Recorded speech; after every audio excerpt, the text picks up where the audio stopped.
what do artists typically earn, or what can they earn? Where can this go? It can range from $5,000 up to $40,000, or even sometimes higher. But they make good money. They make really good money that way.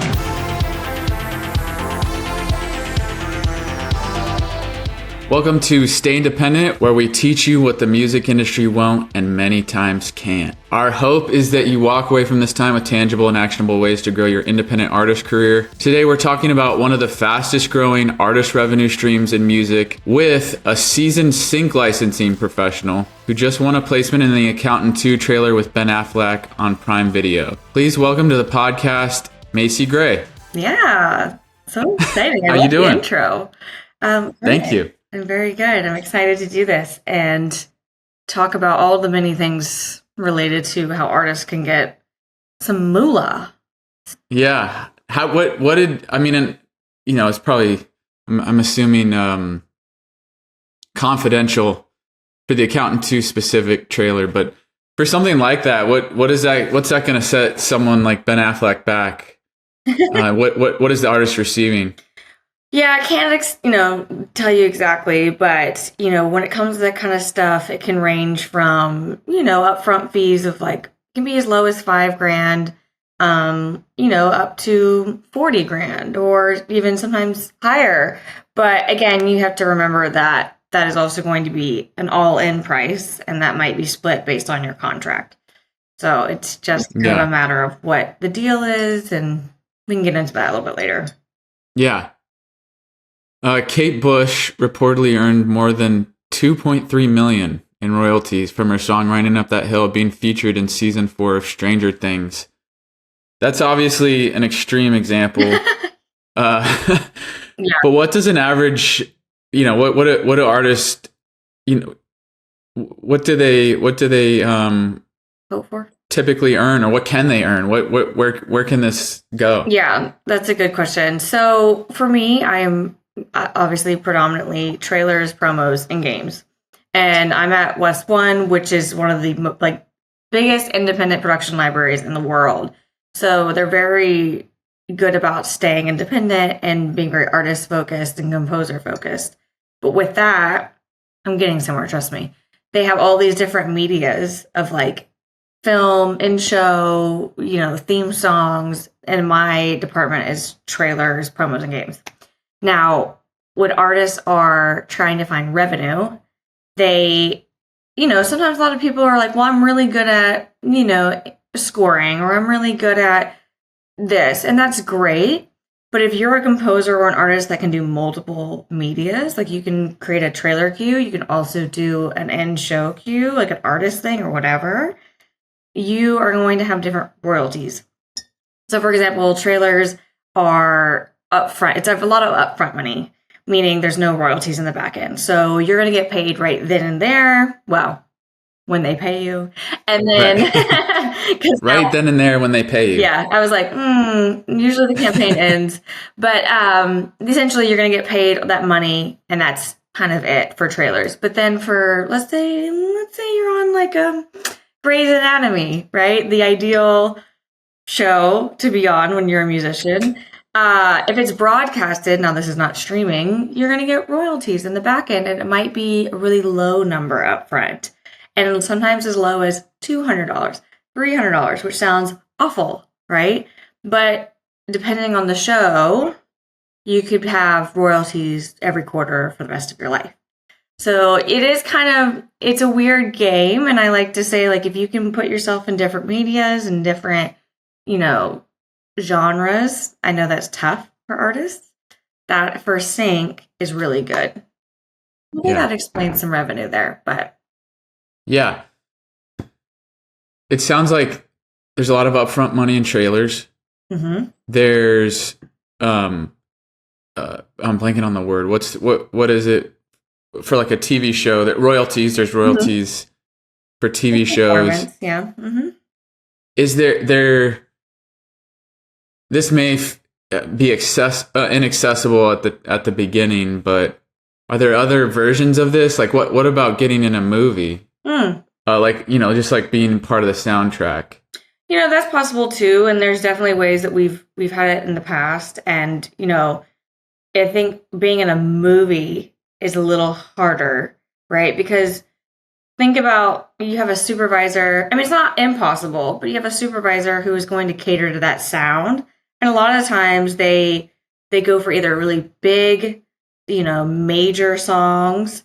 But then there's also the parts of, okay, there's a scene in a bar, right?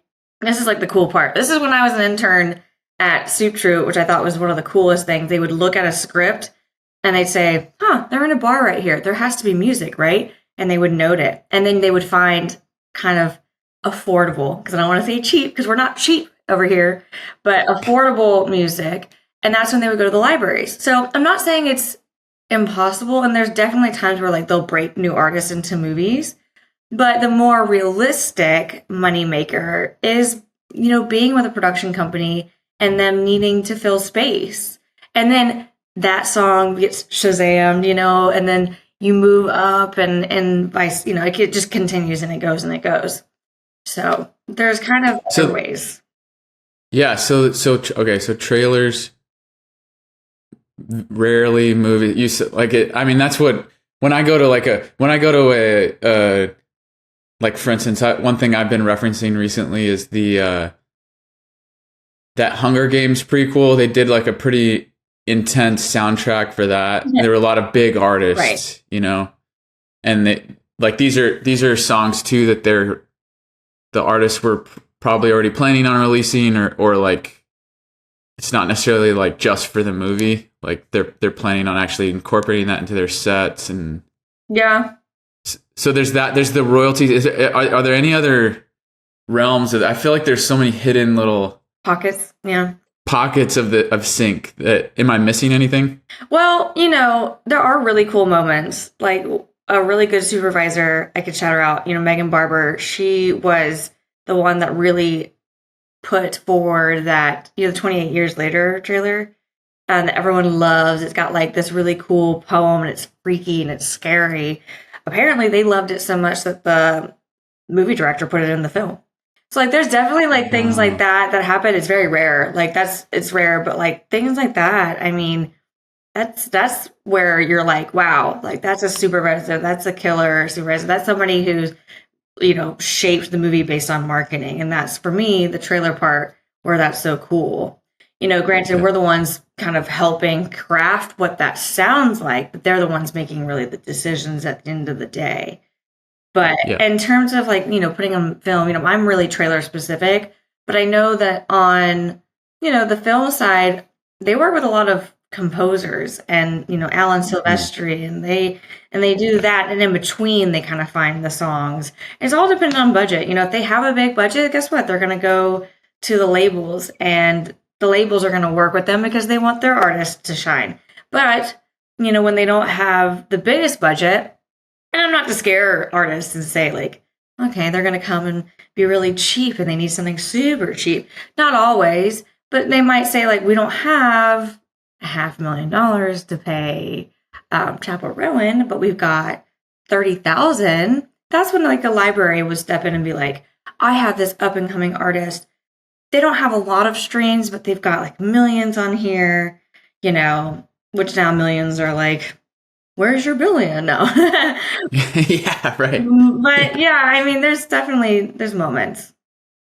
It's interesting you say that billions, because I feel like it's getting wild. Like this, the digital streaming space and entertainment space in general is constantly expanding. I know. And I know industry experts have predicted that sync licenses should overtake both CD and download revenue by 2024, with the potential to keep growing at a healthy pace for a while, making it the fastest growing revenue category now. How do independent artists break into that? I feel like one of the things with sync is it feels kind of inaccessible. Yes. Not that it is actually inaccessible. It just feels like hard to understand maybe how to break into that. What would you, in such a growing revenue space, it feels like, there should be some more opportunities for independent artists. how do you recommend that they take the first step? That's a good question, because I'm still explaining to my parents how this works. They're like, "What do you do?" So no one's alone, but it's difficult, and I will say there's a lot of different thoughts on it. It's probably not wise for me to say, try a bazillion different libraries and see. However, since I'm an artist first, and I have a degree in piano, and I know what it's like to create a song. It's not just create a song and there you go and don't worry about it. Like, I understand it's our babies at the end of the day, but my suggestion is find movies, like TV shows, ads, find things, maybe make a list of 10 like ads, TV shows, films that you are like, I love and resonate my sound with those. Then do some research and find out maybe what libraries did that. And that might be hard, but at the end of the day, you can either start by typing in just some music libraries that worked on blah, blah, blah. And I would say, like, try to find stuff that people are working on that you're passionate about and then go that route.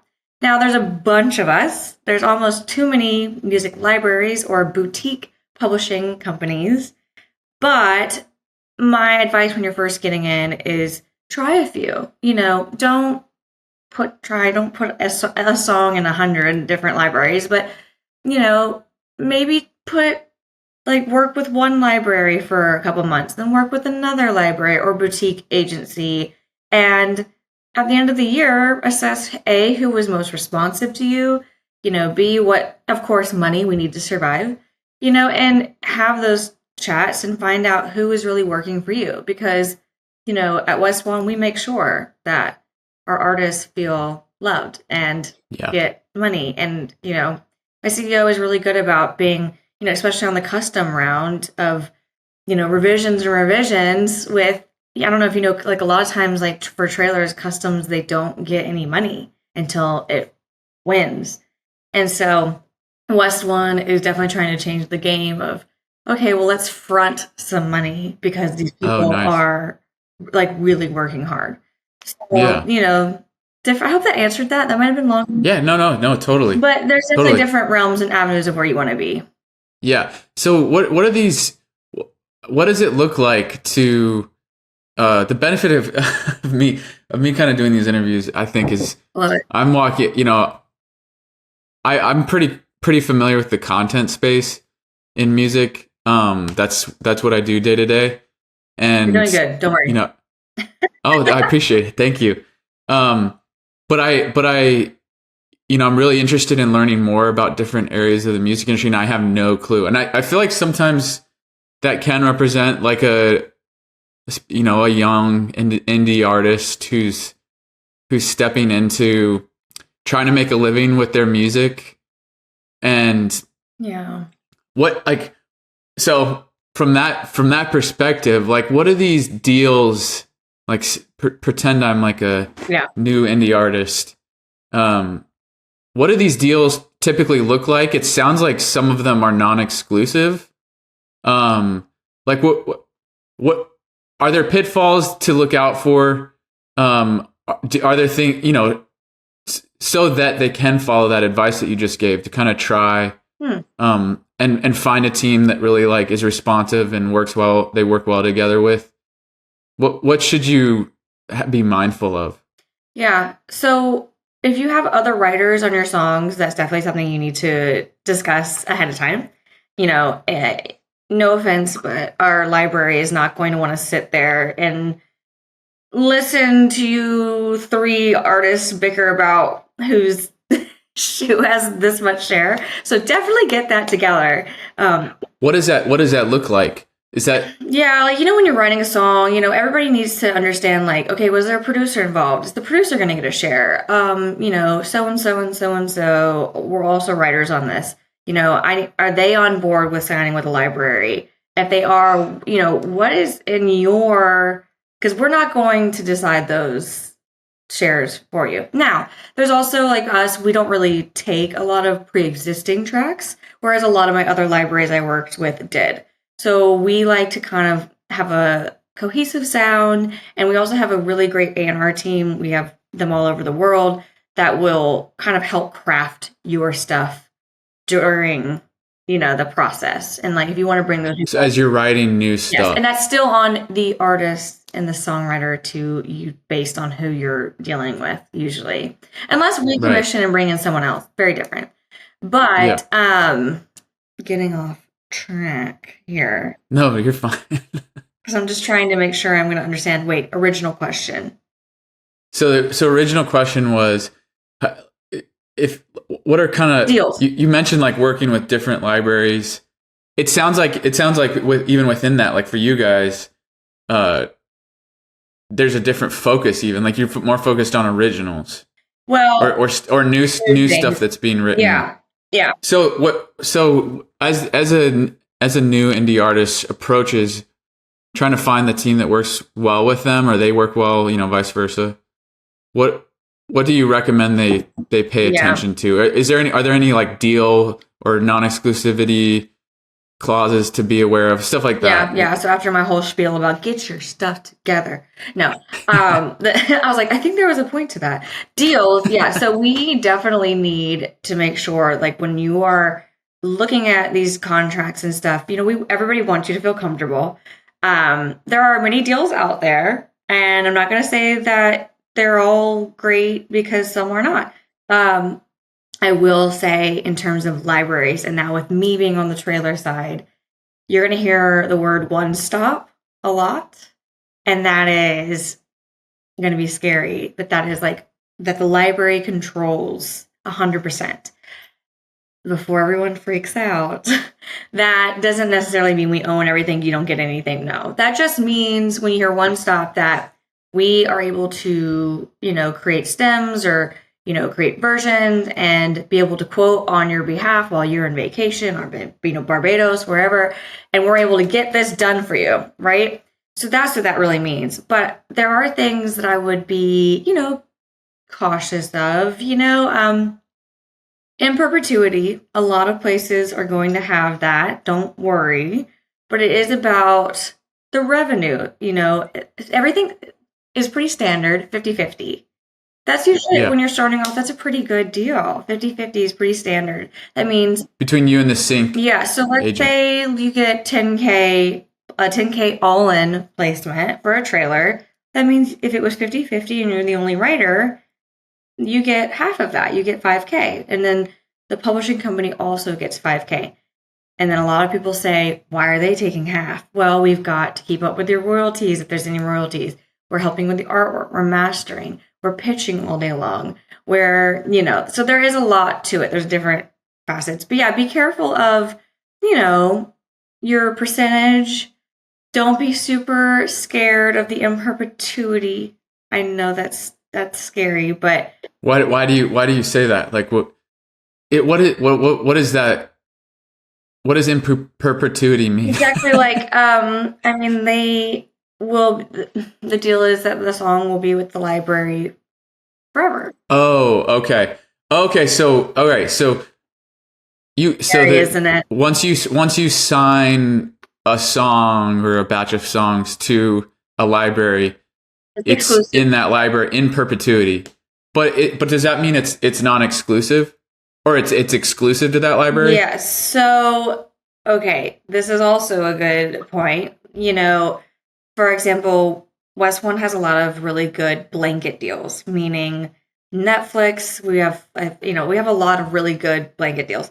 HBO, blah, blah, blah. Meaning that there's a certain amount where they can use a lot of our catalog, and whatever they use, we disperse and that kind of money to all of our writers. Well, we can't have, this song is up in 2 years and now we got to notify this production company we don't have that song anymore and blah, blah, blah.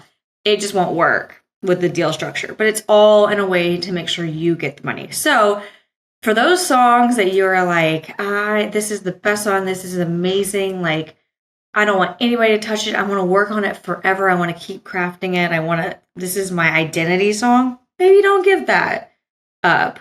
There's definitely ways where like if you want to be a sync artist, you do have to kind of give up some of that. Yeah. Well, my impression is, and I know that there are people, there are even, I see them here in Nashville in the pop scene. There are groups that pop up that I can just tell are kind of sync projects. I hear about, you mentioned earlier, like, understand on the back end, like what split does the producer get and the songwriter. There are these little pockets of 2 or 3 people that like write a bunch of sync together, or they spend one day a week writing sync together. Yeah. So they creating these mini libraries to sign to sync libraries. Do you feel like do you feel like a lot of the songs that you guys end up using are those types of situations? I think what feels maybe attractive to sync for some artists is like, well, I'm already writing this music. Mm-hmm. Like, I obviously want to make money from it through streaming, but if I'm not, at least I can maybe get a placement or 2. But it feels like a lot of times these songs that get used in trailers or in TV shows end up being like custom remixes or custom for sync. Is that true?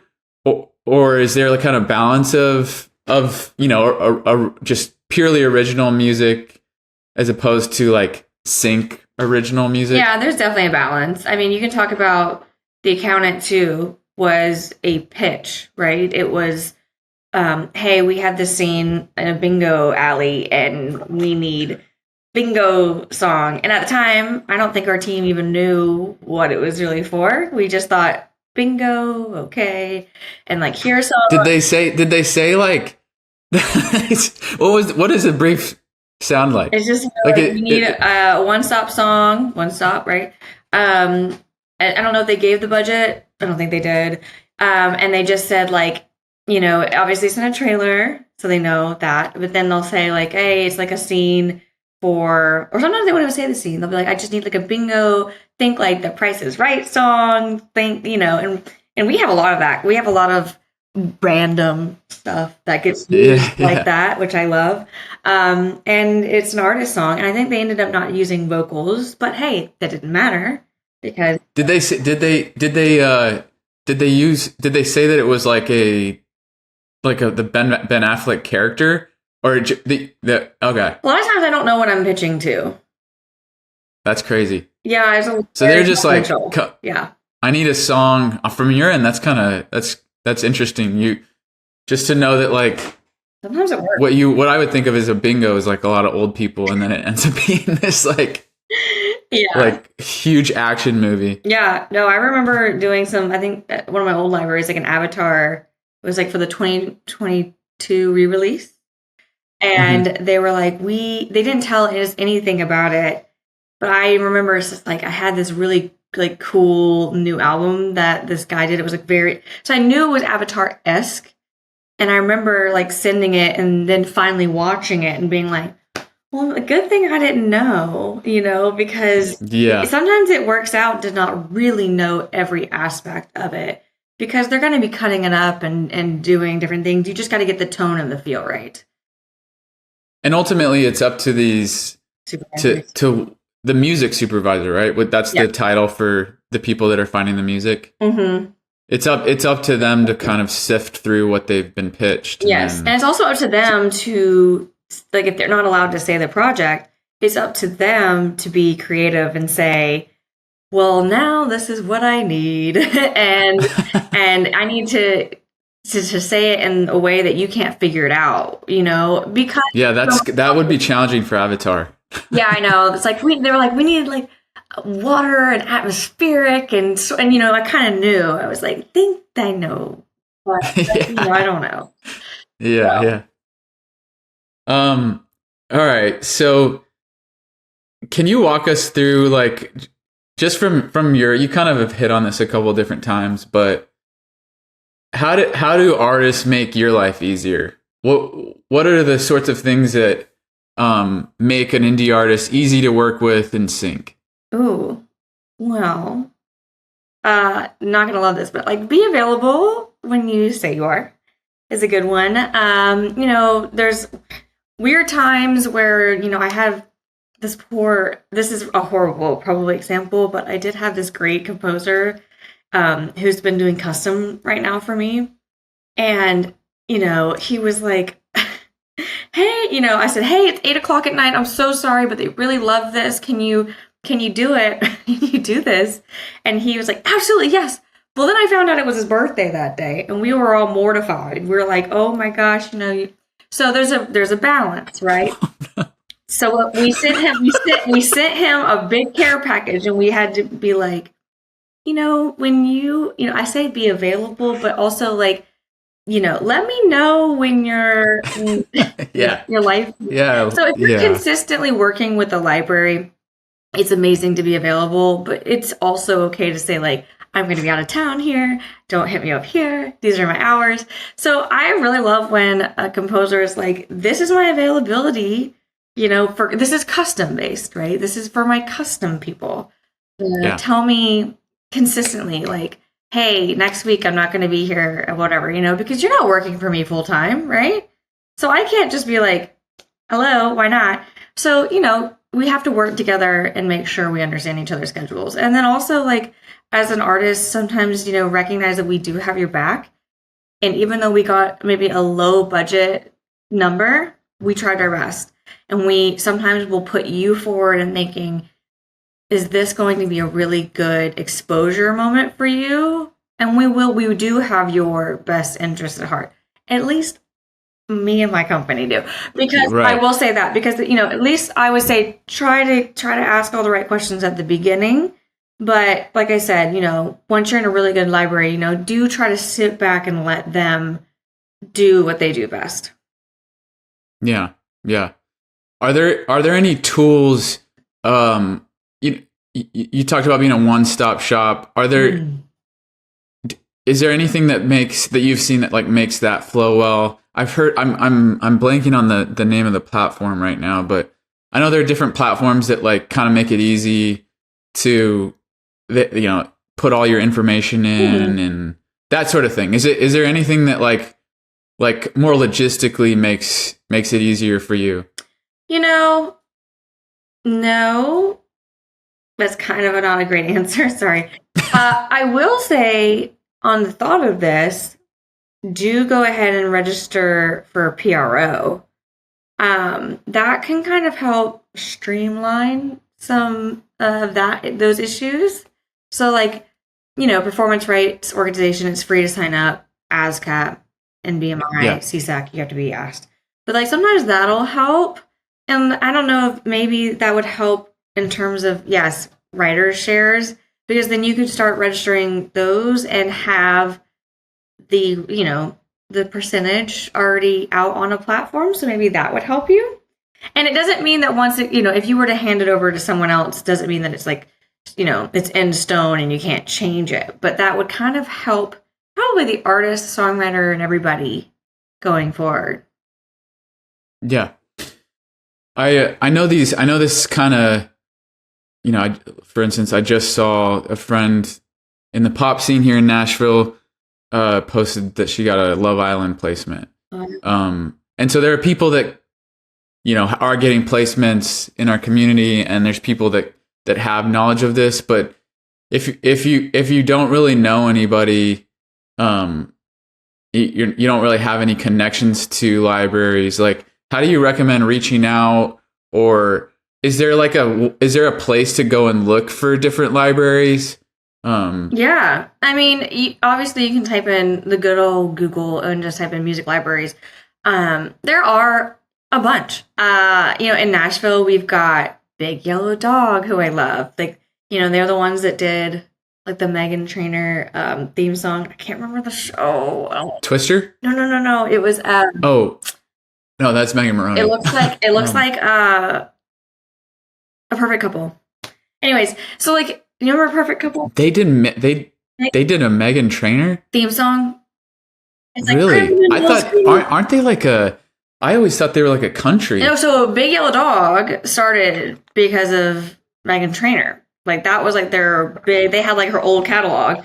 So, anyways, they were pitching all this stuff. So they whatever. So they also had like that big artist, but then they had smaller artists, and like that's kind of how Big Yellow Dog has kind of remained. Oh, okay. I knew. Didn't Megan Trainor start here in believe Nashville? so. Because I know Yeah. it was like a Belmont guy wrote all about that bass. I don't know. Love the song. Oh, okay. But there's Big Yellow Dog. There's Make Gusta. You know, Make Gusta music. Shout out. We love Okay. Lexi Anderson. Yeah. So there are a bunch of Nashville ones. Then there's a bunch of LA libraries that are more focused towards like trailers. You know, there's obviously us. You know, with we're also in all medias, but there's Alibi Music, there's APM, there's 5 Alarm, there's Position. So there are a lot. And, you just have to do some research, but there's a lot of submission boards on those websites. Don't be afraid to do the contact and the little submission. Yeah. People are looking at those. My whole team, we're constantly looking at those. Tell me about West One a little bit. So I'm interested kind of in the structure because I know that you focus and spearhead the custom trailer department, correct? Yes, yeah. But there seems to be like a kind of a wide array of things that West One does in the sync licensing area. So you're in trailers, but what else is kind of in West One? Yeah, so they actually just did like the Duck Dynasty theme song. Oh wow! Like they do like a lot of different things. They are really good at advertising. They have really good scoring department. So we have offices all over the world. So it started in the UK. There's one in LA. There's me. I'm the only Nashville person, which I feel very special about. There's our Australia team, who I love because if I am like stressed, it is the next day over there and they can help me. But that's I've never heard anyone say that. Yeah, I know. I'm like, it's Monday. It was Monday. They're like, it's okay. It's Tuesday. We'll help you. But they're great. They can go back in time. Yeah, I know. They can actually. I know. So they specialize in all media. So and they've always been in trailers, but my job is to come in and kind of make that trailer catalog kind of blossom. And, I'm helping, make kind of some decisions on some custom, and we have a custom team, but I've done custom for a bit at other libraries, and I kind of know what sounds and structures and what's, the teaser structure versus a trailer structure. And I don't know, I kind of walk through the composers, and I have a really good, variety of composers that I work with. And so that's kind of my realm. But by the way, sorry, real quick, what do you mean by structures? So, a teaser structure, when you watch like an announcement teaser, and it's, let's talk about like the Megan 2.0 teaser. I did not do it. I'm just a fan. It was like, it's just like a reveal, right? It's just like a slow burn to a reveal with Chapel Rowan, or I forget. Maybe it was Britney. So they're like structures of songs that you're looking at. Yeah, and like for different. Oh, sorry. It was because like a trailer structure. Oh no, go ahead. Is like a 3-act, right? There's like the first, there's a break, there's a middle, and then there's a crazy back end. So there's certain structures that I've like learned along the way to do. So that's kind of my job, is to come in, bring all my client babies to the fold, and they have a roster of over 100,000 tracks. They also have Q Factory now, which is a sound design catalog. Now they already had sound design. And does everyone know what sound design is? No, I don't. When I was starting out, and I remember asking my boss, and she's like, "Oh God, how did we hire her?" And I'm like, "Well, now I know." I didn't know that there. When you're like sitting in a theater and you hear like whoosh and like swish, and you're like, "Oh wow!" All of those things, and those make good money for other people. Wait, so there's licensing on like a Spider-Man web or like a rise, like when you hear like those like swell rises, like whoo, somebody's making those, and someone's getting. Well, I know that they put some crazy stuff in those sounds. Like Yeah. yeah, I put a little bit of like a lion roar and Yeah. So that's got to be, that's like a unique skill and talent to be able to put that together. Yes, and we have one of the most iconic composers for sound design, Robert Etel, in our catalog, and he has made the iconic Etel Swish 12 that I feel like every editor has used, and you probably have heard it 1,000 times. But there's just sometimes these organic sound designs that you kind of hear throughout trailers that you probably never knew somebody did this. Yeah. But they make good money. They make really good money that way. Yeah. I have no idea how to make them, so don't ask me. No idea. Yeah, I won't ask you to try to like sing that. No, it's like whoosh or like bam, you know. There's a couple of like hits, like there's a good like swish hit. That's hard. They're hard. Wow, I had no clue that was like a lucrative specific, you know, like well, I gotta have that guy's swoosh. Oh yeah, no, people will like editors will be like, I'm really in need of like surge down, which is I think one from Audio Machine. I don't know if that's right, but they like that one was like very popular. And I don't know if you remember American Sniper trailer. Everyone should probably go listen to that. That was like the iconic, or Sicario trailer, like the iconic like low boomy sounds. Like that's a very sound design heavy trailers. Yeah. Wow. Okay. And so is there anything else that I would only think like, okay, music, that's the only thing that. No. It's also the sound. Yeah. So, okay, let's say because I used to be a cue sheeter at a company called Motion. And what I used to do was look at the trailer and I would write down all the songs that were in the trailer, which is probably like 2, 3 at most. But then there could be like 100 sound design cues layered underneath. And those could be like $1,000 or $2,000 a pop for somebody. And you cannot leave those out of what is a cue sheet, because once you write all those down, you need to send that to the production company so that they know who to pay. So every trailer has sound design. I mean, there's barely. I mean, if you listen to a trailer without sound design, you would be like, "This isn't a trailer. Where's the boom boom booms?" Yeah. It's got to have like the dun dun dun dun dun. Yeah, I mean, when you're in the theater, you're like, "How did they get that sound to sound so intense?" Sound design. Yeah, someone's doing it. Yeah. So it sounds like one of the cool things about West One is that there are, for lack of a better word, feels like a kind of like a one-stop shop. If I'm a music supervisor coming from the film and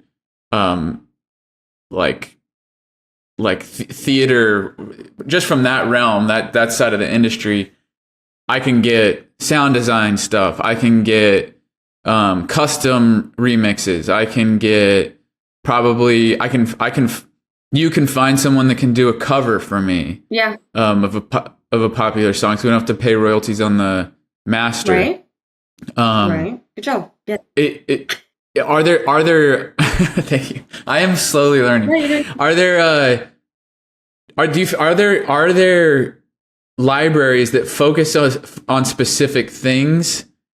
Like, mm-hmm. And do you feel like what are the benefits of going that direction, or what it feels like with West One, where it's more a wider variety of sync licensing opportunities? Yeah, West One, yes, they definitely have kind of like a little bit of everything. That's why it's kind of funny about, do you have an old bingo song? Sure do. We're kind of, we're kind of the ones that do. I will say, like, people come to us all the time because we have really good modern pop that's like sounds incredible, like gospel pop, all that. Like that's our thing. Alongside other things, like that's probably something that's like really, really up there. And authentic Latin music. I know that's really strange, but like they don't want to just make, like just random people from the US making Latin music. No, they actually have like a team that goes and makes that. So like that's what we're really known for. Other libraries, there's definitely, for example, like I worked at Elephant Music. They are very, specific to horror and art house sound, and they're more boutique, and people go to them because they're the out of the box, ones, and they're very good at that. Like they did the Baby Reindeer trailer, and people were like, they want to go to that library because they think outside of the box in a way, and they have the time and the, they're just creative in that way, and that's what they focus on, and they're really good. Then there's other libraries that have really good karaoke masters, and there are pockets, and the supervisors know that. Sometimes, that's better for them, but we do try to be a wide variety. And that can be good and that can be bad sometimes, but yeah, here we are. So, but it sounds like, especially maybe if you have a unique sound, that it might make sense to look for a library that focuses on your style. Yeah, exactly. So, like I said, like we're really good at that pop, that like new artist sound. And, if you were somebody who was like, it's kind of me, like, then yeah, because people are coming to us for that kind of stuff. But at the same time, we have vintage recordings, we've got older stuff, and like that's also where people kind of come to us as like, this is weird, but you might have it. But then there's also there's places that are really good at fantasy or orchestral kind of stuff. So if you're a composer and you're like, I don't sing, I don't want instruments, I just want to play Disney-esque music, like great. Go and find a library that just does that, or is really good at that. Like go on LinkedIn and find out who did the latest, I don't know, Elio trailer or something that you love. So yeah, there's definitely pockets. I think every library tries to have a hand in everything, but there are definitely things that we're all. Yeah, you just end up like being kind of known for certain things just naturally. Yeah. Yeah, that makes sense. That's interesting. That was an interesting insider tip. I feel like you go on LinkedIn. Are these people, do you feel like these sync agents are like, just did this? Oh, I do. Like, and then you can find these posts. Yes, I'm so annoying on LinkedIn because I'm like, I know I am. But I love to because I'm like, look at that. Like, I'm always trying to show like, hey, look at these things that we're doing. But I would say for somebody who's trying to find a pocket, definitely go on LinkedIn, type in, I don't know, you can start with like your favorite movie trailer, like the, Mission Impossible. You could find out that like Aspect, which is an agency, did some of those spots. And you'll also find out that a lot of different agencies are working sometimes on the same things. And that's always a little confusing, but it's just a hard world. You really have to dive in deep on finding out who is the production company who hires the marketing, which is where the supervisor is. And that's an agency, right? And then the agencies hire the libraries. So you got to make sure you're reaching out and looking to the libraries. Yeah. Yeah. Do you feel like there's ever anyone going direct to a music supervisor? Now for shows and film, yes. Right? Those I would say, I'm not well versed, so I don't know if that's a faux pas, so do not quote me. But I have seen some kind of find, like I think Maggie Phillips found some on Reddit one time, and like there's really cool ways to find artists. But in terms of for us as a library, and that's kind of already there. Supervisors for trailers, they don't have the time to negotiate. They want to just say like, we don't have the time, like we need to clear this in 2 days, so we need a song. Yeah. That's kind of the reason. Yeah, that makes sense. Yeah, I mean, I would imagine from someone who's doing that job, and just you look at some of these soundtrack albums. Mm-hmm. I mean, there's just so much music. Wow. And I know that they're doing it full time, and that's what they're focused on. But it makes sense that the libraries they're kind of a necessary.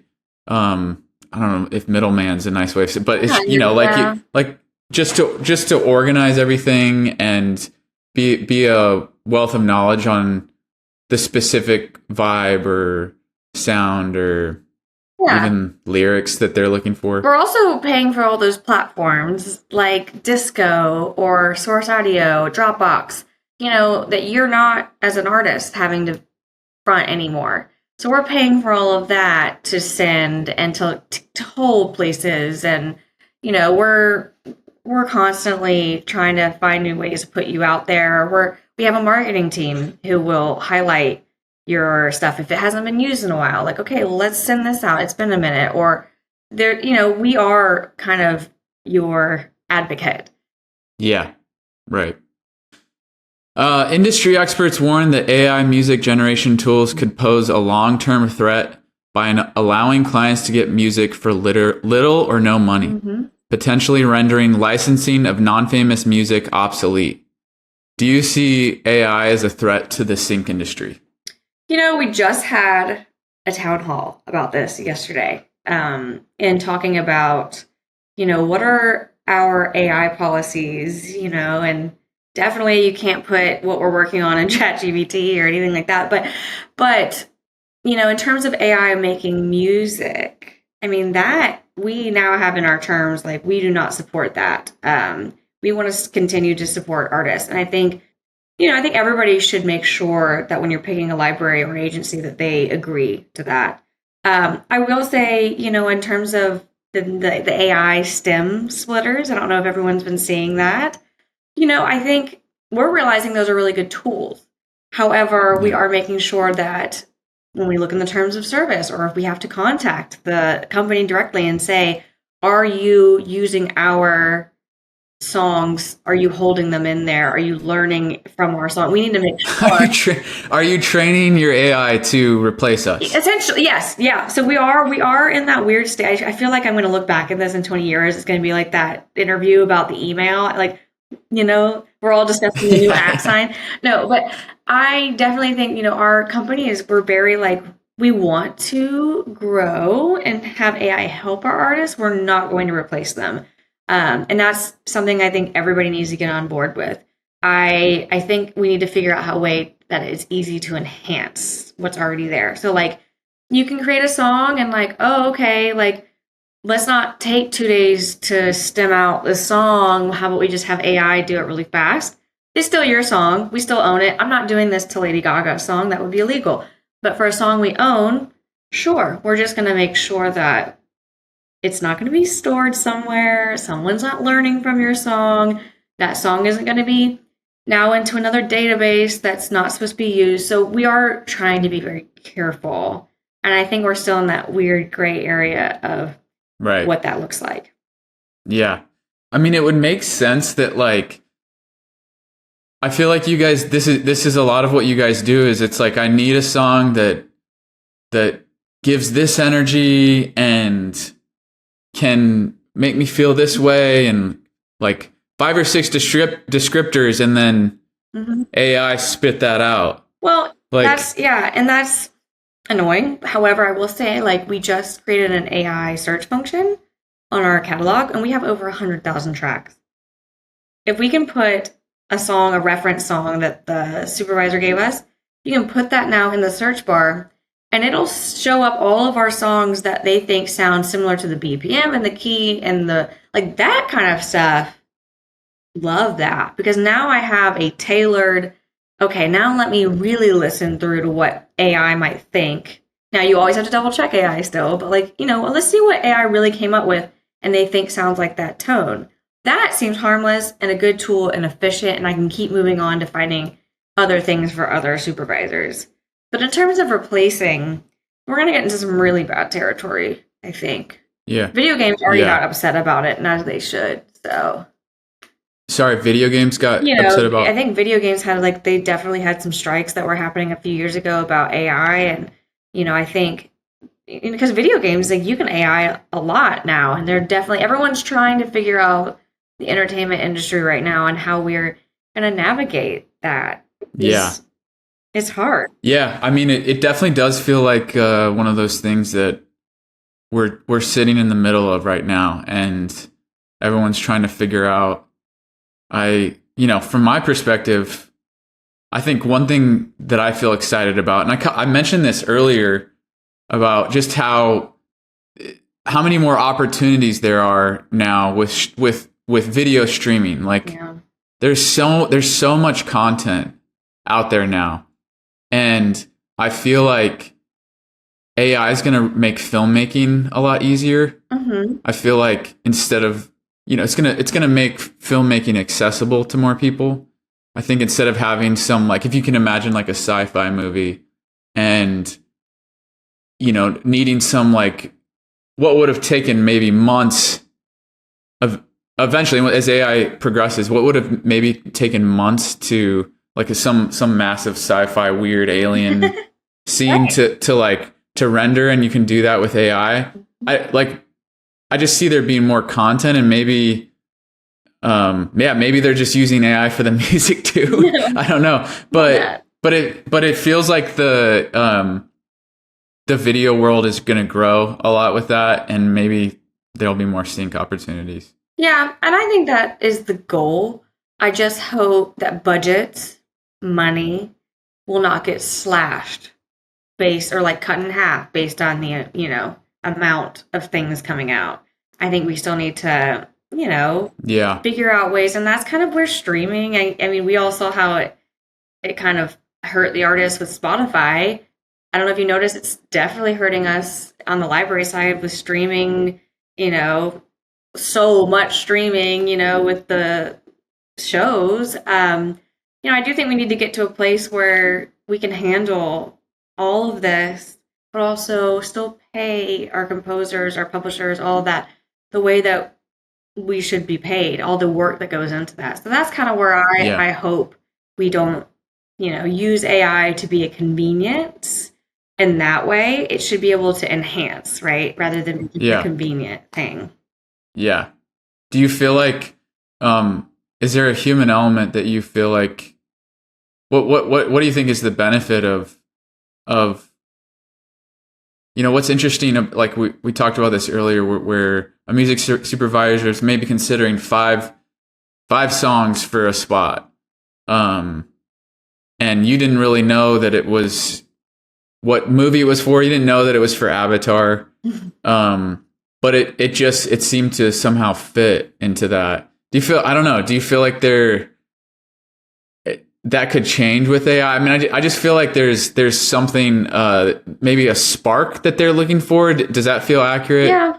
Like when they're selecting these songs, what do you think they're looking for that ultimately, has them choose the song that they go with? Something like AI might be able to help them kind of describe in better ways how to reach. I mean, that could help, I guess, but there's a lot of times where like supervisors will just get on the phone with me and they have a vision, and that vision they cannot put into words. I have one supervisor I love who will just call me and be like, no, it needs to sound like da da da da da da, and I'm like, cool, he couldn't explain that over email, so no. there is that. I don't know, like I mean, that supervisor I'm thinking of, he has really creative ideas, and there's no other, unless AI could sing it for you and play it, maybe, I don't know.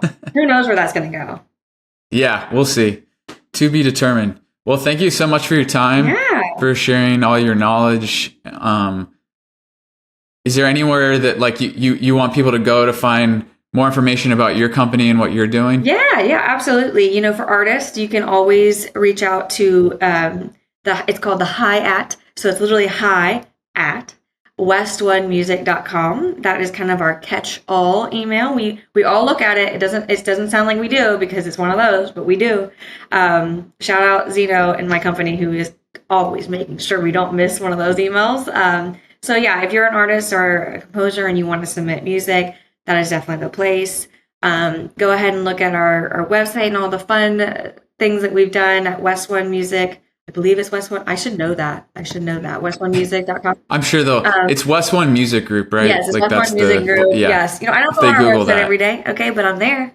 But yeah, so we're here to help you. And you know what? You can put my email in a link somewhere, and I'm always welcome to meet with people. If you're in Nashville, or if you just want to Zoom and chat and get plugged in, I'm here. So yeah, I for just personally appreciate how passionate you are about this stuff, and I can really tell that you enjoy this and this world, and that's just cool to see in general. Anyone who's just kind of passionate about what they do, and I appreciate you sharing that, and you sharing your knowledge and being so open all the time to whether we have a panel or I'm starting a podcast or whatever. You're just willing to support. So thanks so much. No problem. Appreciate your time today. I appreciate it. I love all my artists and my composers out there. You're doing the Lord's work. Okay? You're doing it.